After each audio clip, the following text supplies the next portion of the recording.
എനിക്കറിയോ, ഇപ്പാൻ്റെ ഇമ്മാൻ്റെ ജീവിതത്തിൽ തന്നെ ഞങ്ങൾ ഒരുമിച്ച് ജീവിച്ച സമയങ്ങൾ കുറവാണ്. ആ ഒരു ഖേദം ഒരിക്കലും തീരാത്ത ഖേദം തന്നെയാണ്. അതുകൊണ്ട് ഇപ്പം എപ്പോഴും എന്നോട് പറയായിരുന്നു, അന്നെ കെട്ടിച്ചു കൊടുക്കുന്ന ആള് കൂടെ അന്നെ കൊണ്ടുപോയി നിർത്താൻ പറ്റുന്ന ആളാവണം പ്രവാസിയാണെങ്കിൽ എന്ന്. അല്ലെങ്കിൽ നാട്ടിൽ ജോലി ചെയ്യുന്ന ആളെ കെട്ടിച്ചു കൊടുത്താൽ മതി എന്നൊക്കെ. ഇതിപ്പോൾ പ്രവാസിയാണിച്ചാലും അന്നെ കൂടെ കൊണ്ടുപോയി നിർത്താൻ പാകമുള്ളവനാണല്ലോ ഓന്. ഇജി പഠിക്കാൻ പോണെന്ന് പറഞ്ഞതുകൊണ്ടത്രേ, അല്ലാന്നുണ്ടെങ്കിൽ ഇപ്പൊ പോകുമ്പോ തന്നെ എന്നെ കൊണ്ടാവാനും തയ്യാറാണ് എന്ന്.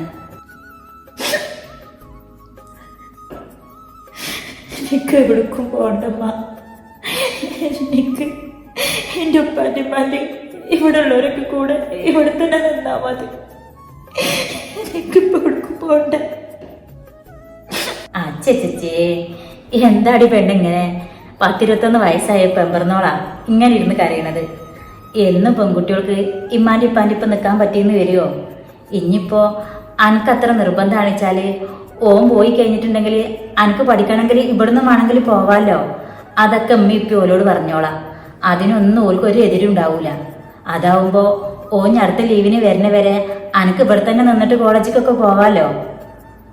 എനിക്ക് ഈ കല്യാണത്തിന് പറ്റൂലമ്മ.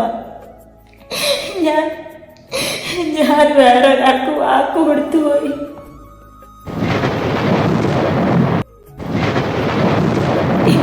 മാപ്പാക്കണം. എനിക്ക് വേറെ ഒരാളിഷ്ടമാണ്.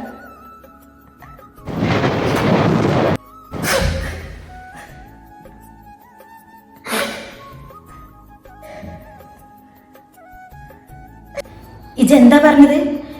ഇജ് വേറൊരാൾക്ക് വാക്ക് കൊടുത്തു പോയിന്നാ? ഇതിനാണോ ഇവിടെ വരുമ്പോട്ടോളെ അന്ന് ഞങ്ങൾ പഠിക്കാൻ പറഞ്ഞത്? ഞാൻ പറഞ്ഞതൊന്ന് കേക്ക്. ഞാൻ പറഞ്ഞത് കേട്ടതിന് ശേഷം വേണമെങ്കിൽ തല്ലിക്കൊല്ലി എന്ത് വേണമെങ്കിലും ചെയ്തോ. വേണ്ടറിയ, ആദ്യം ചിന്നങ്ങടി കൊന്നാളെ. ഇതിനും ഭേദം അതാണ്. ആരും കൊല്ലാനും വേദനിപ്പിക്കാനൊന്നും പറഞ്ഞതല്ല. ഞാൻ എൻ്റെ മനസ്സിലുള്ള കാര്യം ഇമ്മാനോട് തുറന്നു പറഞ്ഞതാ. കുറച്ചൊന്നെ ഞാൻ എന്തൊക്കെയാ കേൾക്കുന്നത്. ഇപ്പൊ ഇങ്ങോട്ട് അറിഞ്ഞിട്ടുണ്ടെന്നുണ്ടെങ്കിൽ പിന്നെ എന്തായിരിക്കും ഇപ്പോഴത്തെ അവസ്ഥ?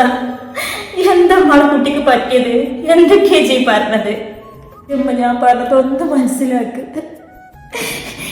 കരുതും പോലെ ഞാൻ വഴി തെറ്റിപ്പോവേ, വേണ്ടാത്ത കാര്യങ്ങൾ ചെയ്യുക ഒന്നും ചെയ്തിട്ടില്ല, ഇനി ചെയ്യൂല്ല.